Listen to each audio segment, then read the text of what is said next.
I start next concept of first chapter, that is positive economics and normative economics. It was discussed previously. There in principle there are more than one ways of solving the central problems of economy. These different mechanisms in generally will rise or will give different solutions to those problems, thereby resulting in different allocations of resources and also different distribution of final goods and services produced in economy. Therefore, it is important to understand which of these alternative mechanisms is more desirable for the economy as a whole. In economics, we try to analyze the different mechanisms and find out results under each of these mechanisms. Often a distinguish is made between positive economic and normative economic analysis, depending on whether we are trying to find out a particular mechanism functions or trying to evaluate it. ಇಂದು ನಾನು ಮೊದಲನೆಯ ಅಧ್ಯಾಯದ ಮತ್ತೊಂದು ಪರಿಕಲ್ಪನೆಯಾದಂಥ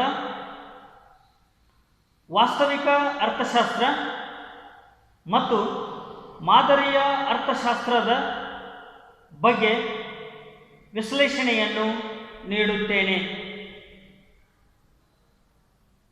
ಈ ಮೊದಲೇ ಚರ್ಚಿಸಿದಂತೆ ತಾತ್ವಿಕವಾಗಿ ಆರ್ಥಿಕತೆಯ ಕೇಂದ್ರೀಯ ಸಮಸ್ಯೆಗಳನ್ನು ಬಗೆಹರಿಸಲು ಒಂದಕ್ಕಿಂತ ಹೆಚ್ಚು ಮಾರ್ಗಗಳಿವೆ. ಈ ವಿವಿಧ ಮಾರ್ಗಗಳು ಅಥವಾ ಕಾರ್ಯತಂತ್ರಗಳು ಸಾಮಾನ್ಯವಾಗಿ ಆ ಸಮಸ್ಯೆಗಳನ್ನು ಬಗೆಹರಿಸಲು ಬೇರೆ ಬೇರೆ ಪರಿಹಾರದ ಮಾರ್ಗಗಳನ್ನು ಹುಟ್ಟುಹಾಕುವಂತಹ ಅಥವಾ ಪರಿಹಾರಗಳನ್ನು ನೀಡುವಂತಹ ಸಾಧ್ಯತೆಗಳು ಇರುತ್ತವೆ. ಆ ಮೂಲಕ ಆರ್ಥಿಕತೆಯ ಸಂಪನ್ಮೂಲಗಳು ವಿವಿಧ ರೀತಿಯಲ್ಲಿ ಹಂಚಿಕೆಯಾಗುವುದರ ಜೊತೆಗೆ ಉತ್ಪಾದಿಸಿದಂತಹ ಅಂತಿಮ ಸರಕು ಮತ್ತು ಸೇವೆಗಳು ಸಹ ವಿಭಿನ್ನವಾಗಿ ಹಂಚಿಕೆ ಅಥವಾ ವಿತರಣೆಯಾಗುತ್ತವೆ ಎಂಬುದನ್ನು ಇಲ್ಲಿ ವಿವರಿಸಲಾಗಿದೆ. ಒಟ್ಟಾರೆ ಈ ಕಾರ್ಯತಂತ್ರಗಳಲ್ಲಿ ಯಾವುದು ಆರ್ಥಿಕ ವ್ಯವಸ್ಥೆಗೆ ಹೆಚ್ಚು ಅಪೇಕ್ಷಣೀಯವಾಗಿದೆ ಎಂದು ಅರ್ಥ ಮಾಡಿಕೊಳ್ಳುವುದು ಅತ್ಯಂತ ಮುಖ್ಯವಾಗಿದೆ. ಇನ್ನು ಅರ್ಥಶಾಸ್ತ್ರದಲ್ಲಿ ವಿಭಿನ್ನ ಕಾರ್ಯತಂತ್ರಗಳನ್ನು ವಿಶ್ಲೇಷಿಸಲು ನಾವು ಪ್ರಯತ್ನವನ್ನು ಮಾಡುತ್ತಾ ಹೋಗುತ್ತೇವೆ ಮತ್ತು ಈ ಪ್ರತಿಯೊಂದು ಕಾರ್ಯತಂತ್ರಗಳಿಂದ ಹೊರಹೊಮ್ಮುವ ಫಲಿತಾಂಶಗಳನ್ನು ಕಂಡುಕೊಳ್ಳಲು ಪ್ರಯತ್ನವನ್ನು ಮಾಡುತ್ತಾ ಹೋಗುತ್ತೇವೆ.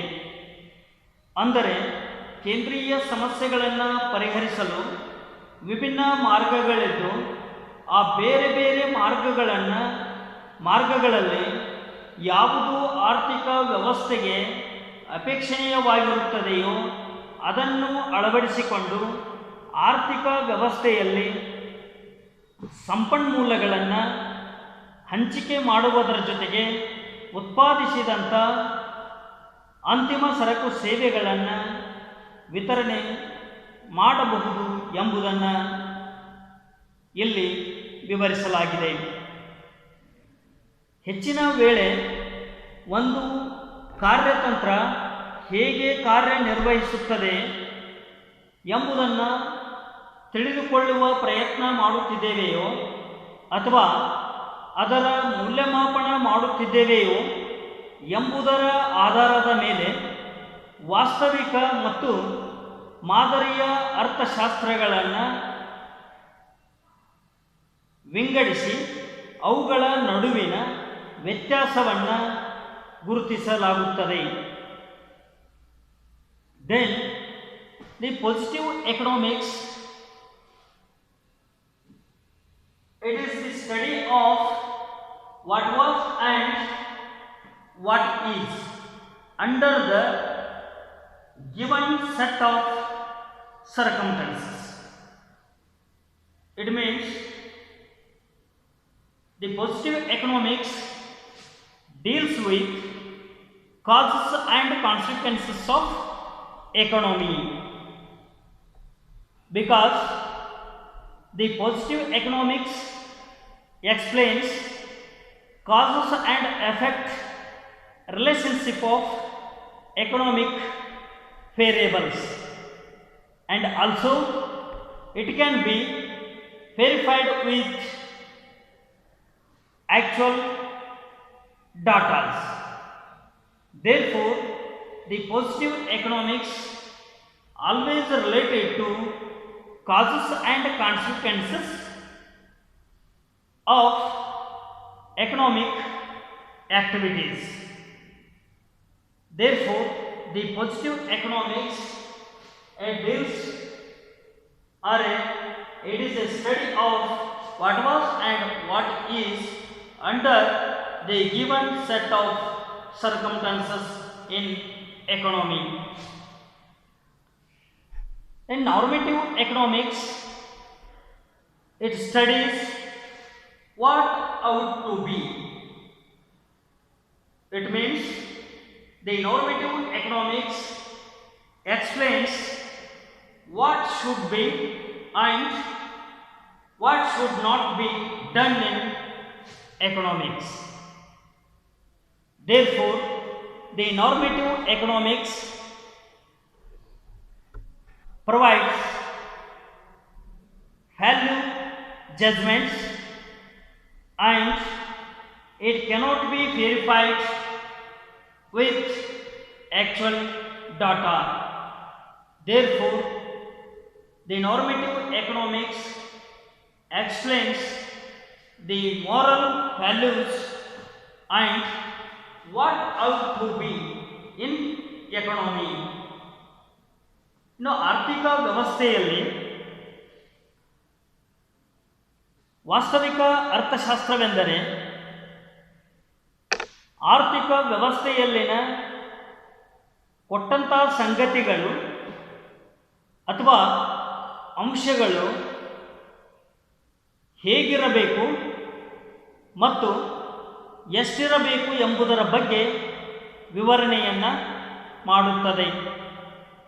ಅಂದರೆ ಆರ್ಥಿಕ ವ್ಯವಸ್ಥೆಯಲ್ಲಿನ ಸಂಗತಿಗಳ ಕಾರಣಗಳನ್ನು ಮತ್ತು ಪರಿಣಾಮಗಳನ್ನು ವಿವರಿಸುವ ಅಂಶಕ್ಕೆ ನಾವು ವಾಸ್ತವಿಕ ಅರ್ಥಶಾಸ್ತ್ರವೆಂದು ಕರೆಯುತ್ತೇವೆ.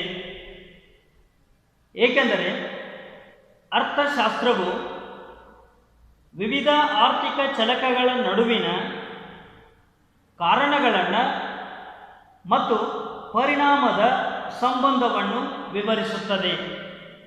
ಅಷ್ಟೇ ಅಲ್ಲದೆ ವಾಸ್ತವಿಕ ಅರ್ಥಶಾಸ್ತ್ರವು ವಾಸ್ತವ ದತ್ತಾಂಶಗಳ ಮೂಲಕ ವಿವರಣೆಯನ್ನು ನೀಡುತ್ತಾ ಹೋಗುತ್ತದೆ. ಹೀಗಾಗಿ ವಾಸ್ತವ ಅರ್ಥಶಾಸ್ತ್ರವು ಅಥವಾ ವಾಸ್ತವಿಕ ಅರ್ಥಶಾಸ್ತ್ರವು ಆರ್ಥಿಕ ವ್ಯವಸ್ಥೆಯಲ್ಲಿನ ಕಾರಣ ಮತ್ತು ಪರಿಣಾಮಗಳನ್ನು ವಾಸ್ತವದಲ್ಲಿ ಇರ್ತಕ್ಕಂಥ ಸಂಗತಿಗಳು ಅಥವಾ ದತ್ತಾಂಶಗಳ ಮೂಲಕ ವಿಶ್ಲೇಷಣೆಯನ್ನು ಮಾಡುತ್ತಾ ಹೋಗುತ್ತದೆ. ಇನ್ನು ಮಾದರಿಯ ಅರ್ಥಶಾಸ್ತ್ರವು ನೈತಿಕ ಮೌಲ್ಯಗಳ ಬಗ್ಗೆ ವಿಶ್ಲೇಷಣೆ ಮಾಡುತ್ತದೆ. ಅಂದರೆ ಆರ್ಥಿಕ ವ್ಯವಸ್ಥೆಯಲ್ಲಿ ಏನಿರಬೇಕು ಎಂಬುದರ ಬಗ್ಗೆ ವಿಶ್ಲೇಷಣೆ ಮಾಡುತ್ತದೆ. ಅಂದರೆ ಮಾದರಿಯ ಅರ್ಥಶಾಸ್ತ್ರವು ಆರ್ಥಿಕ ವ್ಯವಸ್ಥೆಯಲ್ಲಿ ಏನಿರಬೇಕು ಮತ್ತು ಏನಿರಬಾರದು ಎಂಬುದರ ಬಗ್ಗೆ, ಅಂದರೆ ಇದು ಆರ್ಥಿಕ ವ್ಯವಸ್ಥೆಯಲ್ಲಿ ಯಾವುದು ಒಳ್ಳೆಯದು ಮತ್ತು ಯಾವುದು ಕೆಟ್ಟದ್ದು ಎಂಬುದರ ಬಗ್ಗೆ ನೈತಿಕ ಮೌಲ್ಯಗಳ ತೀರ್ಮಾನಗಳನ್ನು ವಿವರಿಸುತ್ತದೆ. ಅಂದರೆ ಆರ್ಥಿಕ ವ್ಯವಸ್ಥೆಯಲ್ಲಿ ಯಾವುದು ಒಳ್ಳೆಯದು ಮತ್ತು ಯಾವುದು ಕೆಟ್ಟದ್ದು ಎಂಬುದರ ಬಗ್ಗೆ ಮಾದರಿಯ ಅರ್ಥಶಾಸ್ತ್ರವು ವಿಶ್ಲೇಷಣೆಯನ್ನು ನೀಡುತ್ತದೆ. ಇದರ ಜೊತೆಗೆ ಮಾದರಿಯ ಅರ್ಥಶಾಸ್ತ್ರವು ಯಾವುದೇ ರೀತಿಯಾದಂಥ ವಾಸ್ತವಿಕ ದತ್ತಾಂಶಗಳ ಮೂಲಕ ತೀರ್ಮಾನಗಳನ್ನು ಅಥವಾ ನಿರ್ಣಯಗಳನ್ನು ವಿವರಿಸುವುದಿಲ್ಲ. ಅದು ಕೇವಲ ನೈತಿಕವಾಗಿ ಯಾವುದು ಆರ್ಥಿಕತೆಯಲ್ಲಿ ಒಳ್ಳೆಯದು ಮತ್ತು ಕೆಟ್ಟದ್ದು ಎಂಬುದರ ಬಗ್ಗೆ ವಿಶ್ಲೇಷಣೆಯನ್ನು ನೀಡುತ್ತದೆ. Then now I start the next concept of first chapter, that is microeconomics and macroeconomics.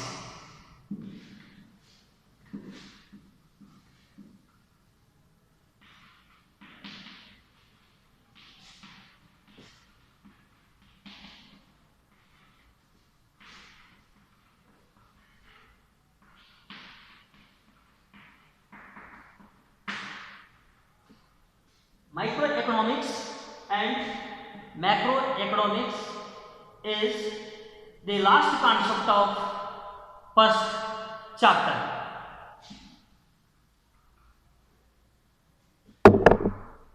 Traditionally, the subject matter of economics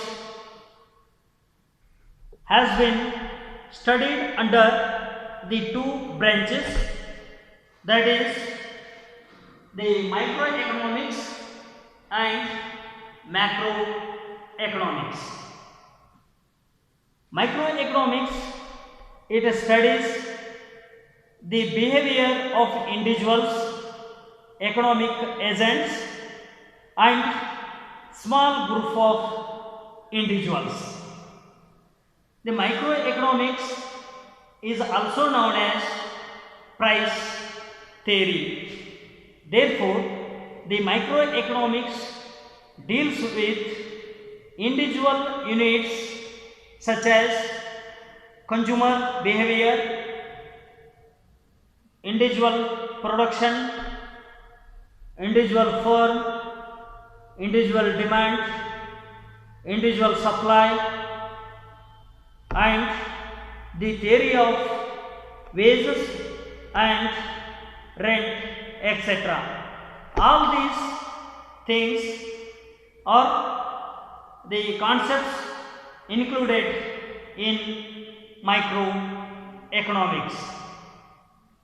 Then the microeconomics also studies the partial equilibrium of economy, because the microeconomics deals with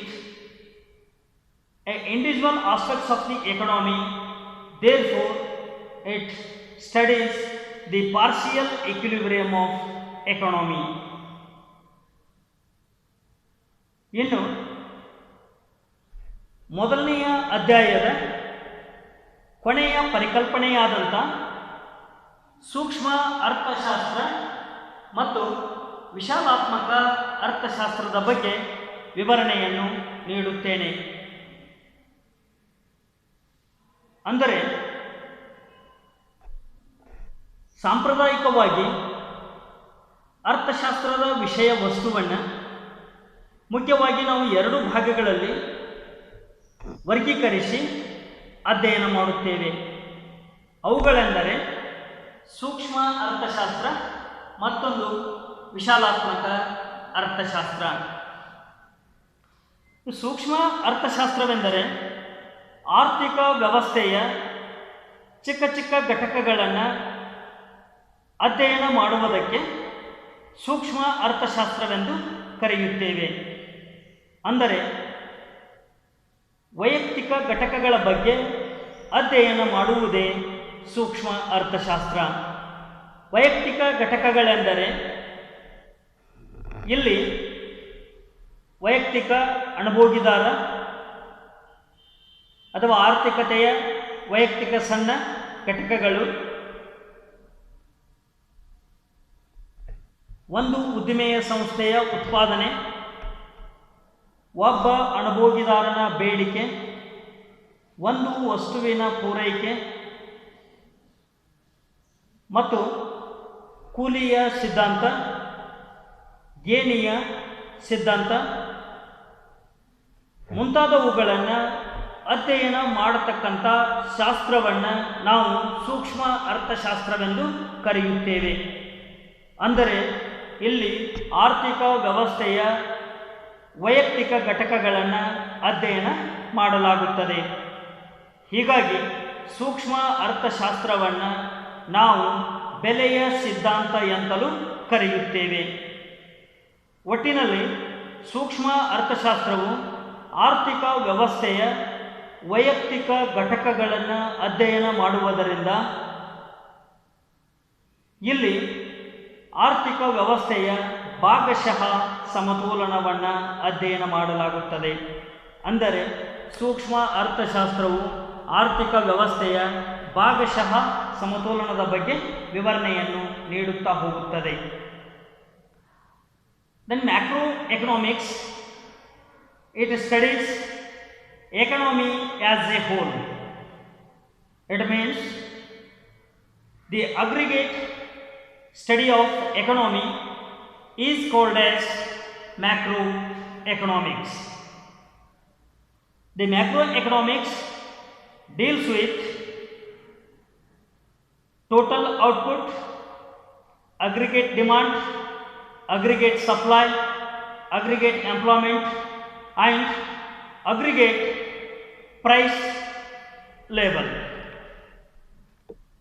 Then macroeconomics concerned with the overall performance of economy. The macroeconomics deals with aggregates aspects of economy. Therefore, the macroeconomics is a concern with the general equilibrium of the economy, because all the aggregates aspects of the economy which is studied by the macroeconomics, therefore this study is the general equilibrium of the economy. Then the macroeconomics is also known as the income and employment theory. ಇನ್ನು ಸಮಗ್ರ ಅರ್ಥಶಾಸ್ತ್ರವೆಂದರೆ ಒಟ್ಟಾರೆ ಆರ್ಥಿಕ ವ್ಯವಸ್ಥೆಯ ಅಧ್ಯಯನ ಎಂದು ಅರ್ಥ. ಅಂದರೆ ಆರ್ಥಿಕ ವ್ಯವಸ್ಥೆಯಲ್ಲಿನ ಎಲ್ಲ ಸಮಗ್ರ ಅಂಶಗಳನ್ನು ಅಥವಾ ಸಮಗ್ರ ಆರ್ಥಿಕತೆಯನ್ನು ಅಧ್ಯಯನ ಮಾಡುವುದಕ್ಕೆ ವಿಶಾಲ ಅಥವಾ ಸಮಗ್ರ ಅರ್ಥಶಾಸ್ತ್ರ ಎಂದು ಕರೆಯುತ್ತೇವೆ. ಇಲ್ಲಿ ಸಮಗ್ರ ಆರ್ಥಿಕ ಅಂಶಗಳೆಂದರೆ ದೇಶದ ಒಟ್ಟು ಉತ್ಪಾದನೆ, ಸಮಗ್ರ ಬೇಡಿಕೆ, ಸಮಗ್ರ ಪೂರೈಕೆ, ಸಮಗ್ರ ಉದ್ಯೋಗದ ಮಟ್ಟ ಮತ್ತು ಸಾಮಾನ್ಯ ಬೆಲೆಗಳ ಮಟ್ಟದ ಬಗ್ಗೆ ಅಧ್ಯಯನ ಮಾಡತಕ್ಕಂಥ ಶಾಸ್ತ್ರವನ್ನು ನಾವು ಸಮಗ್ರ ಅರ್ಥಶಾಸ್ತ್ರವೆಂದು ಕರೆಯುತ್ತೇವೆ. ಹೀಗಾಗಿ ಸಮಗ್ರ ಅರ್ಥಶಾಸ್ತ್ರವು ಒಟ್ಟಾರೆ ಆರ್ಥಿಕತೆಯ ಚಿತ್ರಣವನ್ನು ನೀಡುವಂತಹ ವಿಷಯ ವಸ್ತುವನ್ನು ಒಳಗೊಂಡಿರುತ್ತದೆ. ಇನ್ನು ಸಮಗ್ರ ಅರ್ಥಶಾಸ್ತ್ರದಲ್ಲಿ ನಾವು ಸಾಮಾನ್ಯ ಸಮತೋಲನವನ್ನು ನೋಡುತ್ತೇವೆ. ಅಂದರೆ ವಿಶಾಲಾತ್ಮಕ ಅರ್ಥಶಾಸ್ತ್ರವು ಆರ್ಥಿಕ ವ್ಯವಸ್ಥೆಯಲ್ಲಿನ ಒಟ್ಟಾರೆ ಘಟಕಗಳನ್ನು ಅಥವಾ ಸಮಗ್ರ ಆರ್ಥಿಕತೆಯನ್ನು ಅಧ್ಯಯನ ಮಾಡುವುದರಿಂದ ಇದು ಆರ್ಥಿಕ ವ್ಯವಸ್ಥೆಯ ಸಾಮಾನ್ಯ ಸಮತೋಲನದ ಬಗ್ಗೆ ವಿವರಣೆ ನೀಡುತ್ತದೆ. ಹೀಗಾಗಿ ಸಮಗ್ರ ಅರ್ಥಶಾಸ್ತ್ರವನ್ನು ನಾವು ಆದಾಯ ಮತ್ತು ಉದ್ಯೋಗದ ಸಿದ್ಧಾಂತ ಎಂದು ಕರೆಯುತ್ತೇವೆ. ಲಾಸ್ಟ್ ಅಸೆ the plan of the book. This book is meant to introduce you to the basic ideas in microeconomics. In this microeconomics, we will focus on the behavior of the individual consumers, producers, price and quantity of the commodity, how it is determined in the market. ಇನ್ನು ಕೊನೆಯದಾಗಿ ಈ ಪುಸ್ತಕದ ಯೋಜನೆಯನ್ನು ವಿವರಿಸುತ್ತೇನೆ. ಈ ಪುಸ್ತಕವು ಸೂಕ್ಷ್ಮ ಅರ್ಥಶಾಸ್ತ್ರದ ಮೂಲ ವಿಚಾರಗಳಿಗೆ ನಿಮ್ಮನ್ನು ಪರಿಚಯಿಸುತ್ತದೆ. ಅಂದರೆ ಸೂಕ್ಷ್ಮ ಅರ್ಥಶಾಸ್ತ್ರವು ವೈಯಕ್ತಿಕ ಅನುಭೋಗಿದಾರ, ವಸ್ತುವಿನ ಬೆಲೆ, ವಸ್ತುವಿನ ಉತ್ಪಾದನೆ ಮತ್ತು ಮಾರುಕಟ್ಟೆಯಲ್ಲಿ ಒಂದು ವಸ್ತುವಿನ ಪ್ರಮಾಣವು ಹೇಗೆ ನಿರ್ಧಾರವಾಗುತ್ತದೆ ಎಂಬುದನ್ನು ವಿವರಿಸುತ್ತದೆ. Then the second chapter of the microeconomics shall study consumers behavior. Then third chapter deals with basic ideas of production and cost. Then the fourth chapter deals with producers behavior, and fifth chapter deals with how price and quantity is determined in the perfect competition, and the last chapter of this book is the studies some other forms of market. Now the first chapter is completed. ಇನ್ನು ಸೂಕ್ಷ್ಮ ಅರ್ಥಶಾಸ್ತ್ರವು ವೈಯಕ್ತಿಕ ಅನುಭೋಗಿದಾರರ ಬಗ್ಗೆ ಅಧ್ಯಯನ ಮಾಡುವುದರಿಂದ ಎರಡನೆಯ ಅಧ್ಯಾಯವು ಅನುಭೋಗಿದಾರರ ವರ್ತನೆಯ ಬಗ್ಗೆ ವಿವರಿಸುತ್ತದೆ. ಮೂರನೆಯ ಅಧ್ಯಾಯದಲ್ಲಿ ಉತ್ಪಾದನೆ ಮತ್ತು ವೆಚ್ಚದ ವಿಚಾರಧಾರೆಗಳನ್ನು ವಿವರಿಸುತ್ತದೆ. ನಾಲ್ಕನೆಯ ಅಧ್ಯಾಯದಲ್ಲಿ ಉತ್ಪಾದಕನ ವರ್ತನೆಯ ಬಗ್ಗೆ ವಿವರಿಸುತ್ತದೆ. ಐದನೆಯ ಅಧ್ಯಾಯದಲ್ಲಿ ಪರಿಪೂರ್ಣ ಪೈಪೋಟಿ ಮಾರುಕಟ್ಟೆಯಲ್ಲಿ ವಸ್ತುವಿನ ಬೆಲೆ ಮತ್ತು ಪ್ರಮಾಣ ಹೇಗೆ ನಿರ್ಧರಿಸಲ್ಪಡುತ್ತದೆ ಎಂಬುದನ್ನು ವಿವರಿಸಲಾಗುತ್ತದೆ. ಮತ್ತು ಈ ಪುಸ್ತಕದ ಕೊನೆಯ ಅಧ್ಯಾಯ 6ನೇ ಅಧ್ಯಾಯದಲ್ಲಿ ಇತರೆ ಮಾರುಕಟ್ಟೆಗಳ ರಚನೆ ಅಥವಾ ರೂಪಗಳ ಬಗ್ಗೆ ವಿಶ್ಲೇಷಣೆಯನ್ನು ಮಾಡಲಾಗುತ್ತದೆ. ಅಂದರೆ ಸೂಕ್ಷ್ಮ ಅರ್ಥಶಾಸ್ತ್ರವು ಈ ಎಲ್ಲ ಅಧ್ಯಾಯಗಳಲ್ಲಿ ವೈಯಕ್ತಿಕ ಘಟಕಗಳನ್ನು ಅಧ್ಯಯನ ಮಾಡುತ್ತಾ ಹೋಗುತ್ತದೆ. ಇಲ್ಲಿಗೆ ಮೊದಲನೆಯ ಅಧ್ಯಾಯವು ಮುಕ್ತಾಯವಾಗುತ್ತದೆ. Thank you.